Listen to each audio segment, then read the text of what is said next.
Hi kids! Welcome to the Nolly and Friends show. My name is Molly. And I'm Benny, and we're so glad you could join us here for our... What episode are we on, Molly? Oh, we're on the 16th episode. And today we're talking about academic pressure. What is academic pressure? Oh, that is a kind of stressful scenario that isn't a lot of fun. I didn't have fun when I was experiencing academic pressure, but we're going to talk about that in just a moment. Because as usually, we're going to start off with our feelings check-in, our feelings check-in. Can I go first today? Sure thing, Molly. Okay, today I'm feeling really happy because I got a chance to talk to your daughter, and we made fun of you, didn't we? In a nice way. You guys were making a lot of fun of me. Molly was sneaking onto the camera while I was having a video chat with my daughter, and she was doing it when I wasn't noticing, so I was looking somewhere else, and then Molly would like sneak on, and I was like looking around, and Molly was hiding, and so anyway, it was a good time. I know, I like your kids. They're so much fun. And not only my kids, but we're also doing this podcast because we have so much we want to share with all of our friends, all you kids who are watching. It really means a lot to us that you guys are spending some time with us. We want to make sure that this is a fun place for you to learn some really important things, but we also like to laugh and we like to have a good time. Yeah, we do. And so we are thrilled that you are here. And so one thing I'm feeling right now is I'm so excited, so thrilled, because whenever we get to do this podcast, Molly, for me, it's, I don't know, it's like we're doing something really good. I know what you're feeling, because we talk about some really important things, and in the midst of talking about them, we also have a good friendship here. Like, we're really good friends, and we hope you'll be our good friends as well. So one of the things that we like to devote to our podcast is doing what we call a feelings check-in. And this is, kids, where you learn how to feel and then describe how you're feeling, whatever you're feeling. And the reason we like to do this is because not many of us have been taught that it's safe to share our feelings. And so sometimes we try to hide what we're feeling because we don't want others to think badly of us. And so we want to make that space safe here so we can actually talk about how we're really feeling. So you're feeling happy that you got a chance to talk to my kids. I'm feeling thrilled because we get to do this podcast together and we are such good friends. And another thing that we really enjoy doing is just giving our friends, you guys, some more words to consider. So Molly, would you choose some words from our feelings wheel? Oh yes, please. Okay, I'm looking here and I see the word grounded. What does grounded mean? Grounded, Molly, means when you're feeling like you're settled, like you are comfortable and that you don't have to be, kind of worried. That's what grounded means. It means like you're just relaxed and you're just in a good place. Oh, I like to feel grounded. Okay, let's see. What else do we have here? We also have, curious. I know what this one means. What does curious mean, Molly? It means you have lots of questions and you like to ask questions and understand things. And you look around the world around you and say, hey, why do I have nicer hair than you? Molly. What else do you have on here, Molly? Let's have a look. Oh, I like this one here. Frustrated. That's when you're really angry. We talked about that one yesterday. But there's also loyal. Oh, yeah. Loyal is a really good one, too. Do you know what loyal means, Molly? Yep. Loyal is when you are always with your friends and you're always going to choose to support them. So you're being loyal to them. That's a good way to describe that. And then there's hurt. Hurt is when you're not feeling very well and someone hurts you. But they could hurt you on your body, or they could hurt you in your heart by saying something really mean. Oh, yeah, that's not a good thing. Nope, it's not fun at all. And then one more, okay? Okay, go ahead, Molly. What's your last one? Fragile. What does fragile mean? It means that if someone says something and you don't like it, you'll just start crying right away, even if it's something not very important. So they could say anything and you might feel fragile and you might cry or fall apart. Oh, that's what fragile means. Yep. Okay. Thanks, Molly. That's really helpful. We hope these words are going to help you guys as you describe how you're feeling. If you're feeling any one of those emotions, one of the things I want to practice doing is being able to be honest with ourselves about how we're feeling. We don't have to stuff down emotions, especially if they're uncomfortable, right, Molly? No, you have to talk about them. That's right. Now, let's maybe share a couple of dad jokes, shall we? Yes, please. Okay. May I tell the first dad joke? Okay, go ahead. Molly, why are RV campers so obedient? You know what RV camper is, right? Yeah, it's those ones that you tow behind your truck. Yeah. Why are RV campers so obedient? I don't know. It's because they go where they're towed. Towed, like told. They go where they're told. Towed. It kind of rhymes.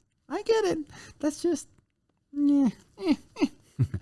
I thought that was good. Okay, give me the one you have prepared. Okay. Where do sheep like to go for a vacation? Where do sheep like to go for vacation, Molly?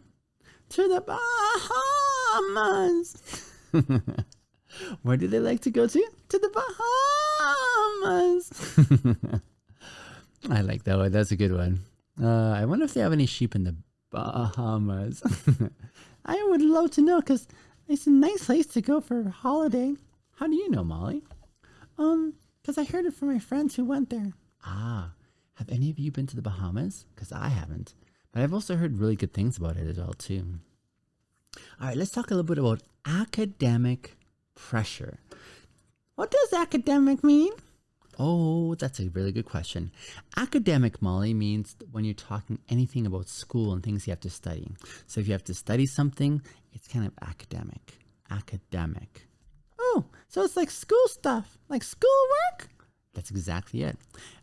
When you're doing schoolwork, it's called academic. It's kind of a big word, isn't it? Uh-huh. Why don't they just say schoolwork? Because smart people like sounding smart, I think. And academic sounds kind of smart, doesn't it? I guess. Yeah, so academic pressure. Now, when you put schoolwork pressure or academic pressure together, what do you think that means? Oh, it means that you have to push your books down really hard with pressure. No, that's not it, but that's an interesting explanation, Molly. Oh, let me try again. Okay. It means that you stick your hand in the book and you slam the book down. Ouch, that sounds painful. I was just kidding. Yeah, don't do that, kids, because that would hurt.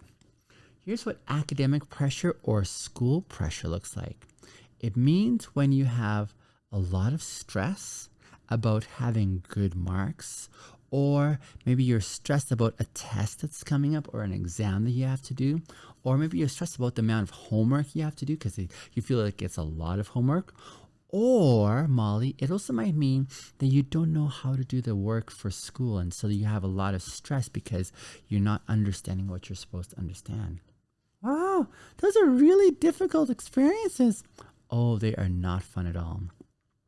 Some students and some kids experience more academic pressure than others do. Is there any of you who have a lot of academic pressure? Because that does not sound like fun. Not at all, Molly. No, it's not fun when you have it. So it's interesting where academic pressure comes from, because for some people, it comes from their parents or maybe their teachers or their friends who are pushing them to try and get better grades or do better. And then do you know where the other one comes from? I don't know. Where?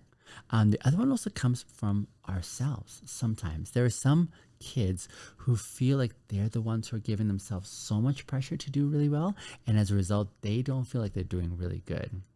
So it depends. It can come from outside of yourself, say like your parents, your teachers, your family members, your friends. Those are some sources of where academic pressure could come from, where others are really pushing you to do well. Or it can come from yourself where you're saying, oh man, why am I so not smart? Why do I make all these mistakes? And you push yourself really hard to try and do better. Ooh, I see. So some helpful things when you're facing academic pressure. Here's some things to think about. First of all, it really helps if you have good time management skills, which means if you're able to plan your time really carefully, then that will help you deal with academic pressure. See, if you leave all your work till the very last minute, like I did so often, like I would waste my time. I would go play. I would do other things like watching movies instead of doing my homework. And then the day before it was due, all of a sudden I had so much academic pressure because I had not done any of the work. And as a result, Molly, guess what I did? Did you fall asleep? Well, I felt like falling asleep, but I couldn't. I was so stressed, and I knew I had to try to do the best I could, but I didn't have as much time to devote to the work. And so that's one form of academic pressure. What do you think, Molly, I should have done? Oh, I know. You should have taken your time and did little bits of homework every day. That's a really good idea. I could have managed my time better by doing little bits of homework here and there, right? And that would have helped. Oh, and I think you could have used a calendar to be able to book that time for homework. You know what, Molly? That would have been so helpful. So kids, if you're in that place where you have a lot of stress, consider using a calendar or a planner and block little bits of time, maybe like half an hour if that's all you can focus for, or 2 hours, whatever it is. Block that time off so you can do all the work that you need to do. And then something else also plan for is set good goals. Set good goals where you're thinking, what can I accomplish in this half hour? Maybe you can only do 2 questions in a half hour. So you say, I'm going to do 2 questions every half hour when I sit down to do my work, and then you plan to get the job done that way. And then one more thing that we should talk about too, actually 2 more things really, but the one is, it's kind of like the other one, and that is you have to have a really good self-care routine, which means you have to know how to look after yourself. Oh, can I tell how? Yes, Ma. How would you look after yourself? I like to sleep, so I want to make sure I have enough time for sleep. That's a good one, Molly. If you don't have enough sleep, what can happen is your mind is tired and you just can't focus. Another thing to do, Molly, is to make sure you're eating good food. So don't eat junk food because your body needs all the right nutrition to be able to keep it working well. And then have a good balanced lifestyle, which means make sure you're having time to go play with your friends, or maybe to spend some time in the park, or to go for a walk, or play some video games for a short bit. So make sure you have some good balance in your life so that you are having a good balance between homework or studying and also fun things in your life. I like these ideas. These are really good. Yes. And then one more thing. And what's that, Molly? Ask for help if you need. That's a really good point, Molly. Who should they ask for help? Ask your teacher or ask your parents, but make sure you ask someone that you trust. Even a counselor at school. That's right. They are there to help, aren't they? Yeah.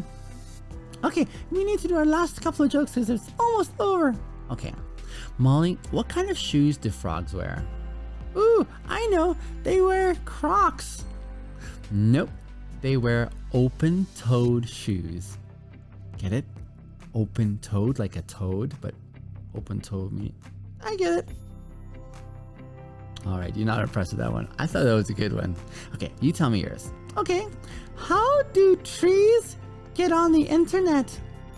Trees don't go on the internet. Just answer the question. Okay. How do trees get on the internet, Molly? They log in. They log in. I get it. I know you do. Okay, Molly, here's the last one. What's the best way to communicate with a fish? You slash around? Nope. The best way to connect with a fish and to communicate with it is to drop it a line. Do you get it? Like drop a line, like a fishing line, except you're gonna try and catch it with a line, right? Yeah, that was just terrible.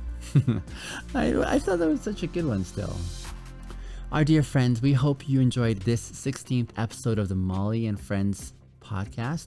We're talking a little bit about what academic pressure could look like and the stress that comes with it. And we want you to know that if you're in that space where you're experiencing a lot of stress, it's really important to be able to communicate to someone that you trust about it so that they can help you to find some ways to deal with it. And as always, Molly, what do we want to tell our friends? You are kind, you are smart, and you are important to us. Indeed. Thanks for watching this time. We'll see you on the next episode. Bye for now.